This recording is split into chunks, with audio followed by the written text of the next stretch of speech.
వానాకాలం పంటల పెట్టుబడి కోసం కాంగ్రెస్ సర్కార్ రైతు భరోసా నిధులు విడుదల చేసింది. ముఖ్యమంత్రి రేవంత్ రెడ్డి చేతుల మీదుగా పంట సాయాన్ని ప్రారంభించారు. కాళేశ్వరంపై కాశీ మజిలీ కథలు గులాబీ నాయకులు ఇంకెన్నాళ్లు చెబుతారని ప్రశ్నించిన రేవంత్ రెడ్డి ప్రజలు వారిని నమ్మే పరిస్థితి లేదని విమర్శించారు. ఇబ్బడి ముబ్బడిగా అప్పులతో పాటు తప్పులు చేసిన కేసీఆర్ మళ్లీ అధికారంలోకి వచ్చే పరిస్థితి లేదని స్పష్టం చేశారు. రాష్ట్ర ఆర్థిక పరిస్థితి ఉన్నట్లు చెప్పడం తప్ప గత పాలకుల్లాగా గొప్పలకు పోమని తెగేసి చెప్పారు. రాష్ట్రంలో రైతులకు కాంగ్రెస్ సర్కార్ కొండంత అండగా నిలిచింది. వానాకాలం పంట పెట్టుబడి కోసం రైతు భరోసా నిధులను హైదరాబాద్ శిల్పా కళారామం వేదికగా సీఎం రేవంత్ రెడ్డి విడుదల చేశారు. తొలి విడతగా 2 ఎకరాలు ఉన్న 41 లక్షల రైతుల ఖాతాల్లో 2,482 కోట్లు జమ చేయనున్నారు. 10 ఏళ్ల కాలంలో 8 లక్షల కోట్ల అప్పులు చేసి రాష్ట్ర ఆర్థిక పరిస్థితిని కోలుకోలేని దెబ్బతీశారని సీఎం రేవంత్ రెడ్డి విమర్శించారు. విడుదల రైతాంగానికి భరోసా, రైతు సంతృప్తియే ప్రజా ప్రభుత్వపు శ్వాస, రైతు సంక్షేమమే ప్రజా ప్రభుత్వపు ధ్యాస. విత్తనాన్ని నాటే రైతుల హృదయాల్లో విశ్వాసాన్ని నాటే సంకల్పం. Farmer is never a former. పొలం మారొచ్చు, పంట మారొచ్చు, కాలం మారొచ్చు, కానీ రైతు పాత్ర ఎప్పుడూ పరమ పవిత్రం. మనిషికి అన్నం పెట్టే రైతన్నకు నమస్కరిస్తూ ప్రజాపాలనా ప్రభుత్వం అందిస్తున్న రైతు భరోసా సదస్సులో ఇది ఒక కొత్త ఉషస్సు.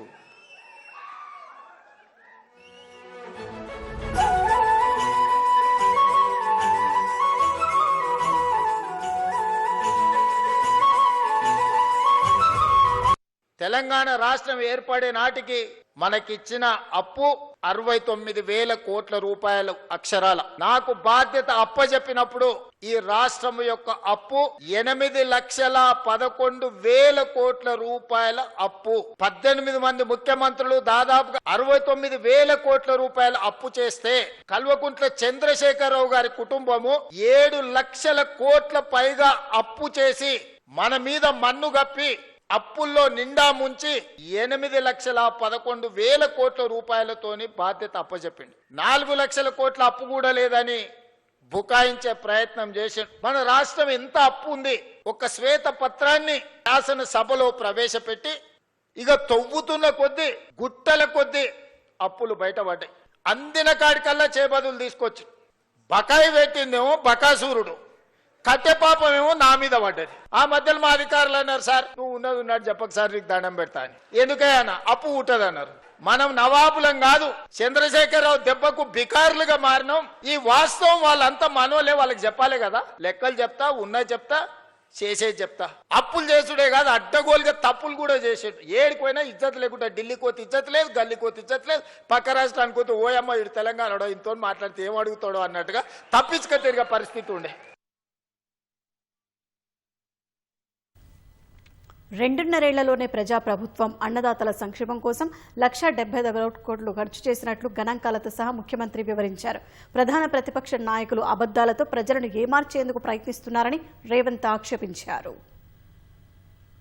25,35,000 మంది రైతులకు 20,677 కోట్ల రూపాయలు, 2 లక్షల వరకు రైతు రుణమాఫీ చేసిన మాట వాస్తవం కాదా?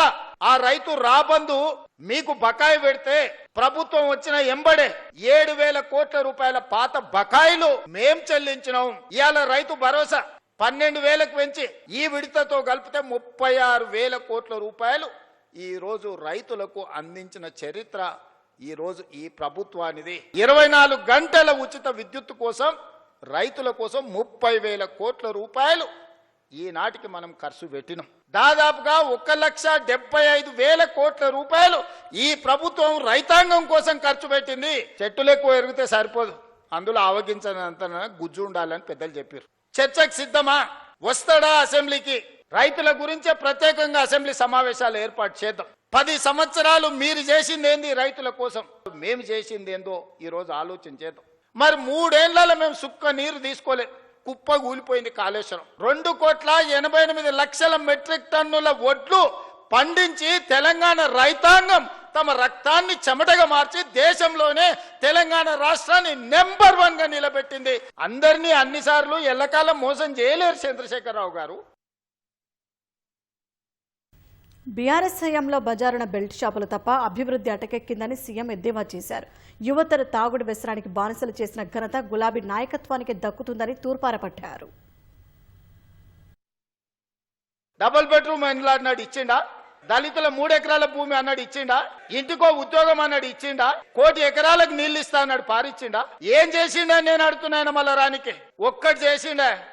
ప్రతిపక్షాలు మా జోలిన్నాడు ఫోన్లలో అంటే హార్టికల్చర్, అగ్రికల్చర్, ప్రాన్ కల్చర్ అన్ని కల్చర్లను సర్వనాశనం చేసాడు. ఓన్లీ తాగుడు కల్చర్ తెచ్చిపెట్టిండు మనకు. సందుల బెల్ట్ షాపులు, బుడ్డి షాపులు తెచ్చిపెట్టిండు. ఆయనలో మనం రైతు బజార్లు తెలిస్తే ఇవాళ బెల్ట్ బజార్లు తీసుకొచ్చి సందుల 7వ తరగతి చదివేటోని కూడా బుడ్డి చేతులు పట్టించాడు. ఆయన సాధించిన ఘన విజయం. ఆయన దేనికన్నా బ్రాండ్ అంబాసిడర్ అంటే ఇగో దీనికే బ్రాండ్ అంబాసిడర్. వెనకటికి గింత ఉండే నాయన తాగుడు. మీరు చెప్పురు సోదరులారా, ఇవాళ 4 ఇండ్లకు బెల్ట్ షాప్ వచ్చేసింది. ఒక కిరాణం కొట్ట 4 ఇండ్లకు, ఈ 4 ఇండ్లు నావే, నేనే సప్లై చేస్తాను కాడికి వచ్చింది ఊర్లలో. ఇంటి ఆయన ఎట్లా అట్లా మోస్తే ఇంకేముందో నా జీవితం అంటే ఇట్లా అయిపోయింది. కానీ నా కొడుకన్నా మంచోడు అవుతాడు, చదువుకుంటాడు అంటే పిల్లలను కూడా తాగుబోతులను తయారు చేసాడు చంద్రశేఖరరావును చూసి. ఇంకా ఆయన రావాలి బయటికి. ఆయన కోసం ప్రజలంతా ఉర్రూతలు ఊతుర్రు. ఇక అయ్యగారి కోసం ప్రార్థనలు చేస్తున్నారు అని చెప్తున్నారు వీళ్ళిద్దరు పిల్ల రాక్షసులు గల్లీలో తిరిగి. 12 ఏళ్ల నరేంద్ర మోడీ పాలన. ప్రతిపక్షాలు నానా యాగి చేసినా చెప్పింది చేసి ప్రజలకు అభివృద్ధి ఫలాలు అందిస్తారని సీఎం చెప్పారు.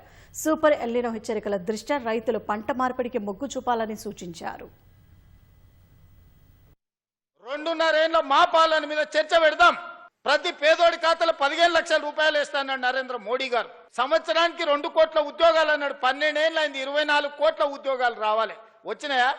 2 ఇచ్చిండా, బండి సంజయ్కి, కిషన్ రెడ్డికి. ఇంకెవరికన్నా నౌకరు ఇచ్చిండా తెలంగాణలో? బీజేపీల గతి గట్లుంది. నిన్నమాని ఒక ఆయన వచ్చిండు, నవీనో నమోనో అని, ఆయన పేరు ఏందో నాకైతే మొత్తం తెలియదు. కానీ ఇంకా ఆయన వచ్చి చెప్తుండు వచ్చేది మాదే అని. ఏంది వచ్చేది మీది? పన్లీగులో పట్టించాలి. 5 ఏళ్ల కోసం ప్రజలు ఎన్నుకుంటే నువ్వు రాజీనామా చేయి, నువ్వు దిగిపో. నీ అయ్యా జాగీరా దిగిపోనికే. అలా రావాలి, వస్తాడు, తిరుగుతాడు అని. నాకేం గొప్ప కిరీటాలు పెట్టుకోవాలని లేదు, వజ్ర వైదూర్యాలు సంపాదించుకోవాలని ఆలోచన లేదు. పదవి ఎంతకాలం ఉంటే ఉంటుంది, పోతే పోతుంది. పదవి ఎవరికి శాశ్వతం? మాట కోసం ఎంతకైనా నిలబడతాడు అనే పేరు కోసమే ఈ ప్రయత్నం అంతా. అబద్ధాల పునాదుల మీద ఈ ప్రభుత్వాన్ని నడపను. పంట మార్పిడి చేయండి అన్నాం. తప్పుడు ప్రచారం, నోరు తెరిస్తే అబద్ధం. వాళ్ళు ఊరూరు తిరగని, గల్లి తిరగని, వాళ్ళు బుద్ధి మారినంత వరకు దేవుడు వాళ్ళని క్షమించడు. మీరు ఒర్లినా, పొర్లుడు దండాలు పెట్టినా, మీరు ఎండ్రిని దాగి బాయిలో దుంకినా, ఈ అన్ని పనులు చేస్తా. మీరందరూ నిండు మనసుతో ఆశీర్వదించండి.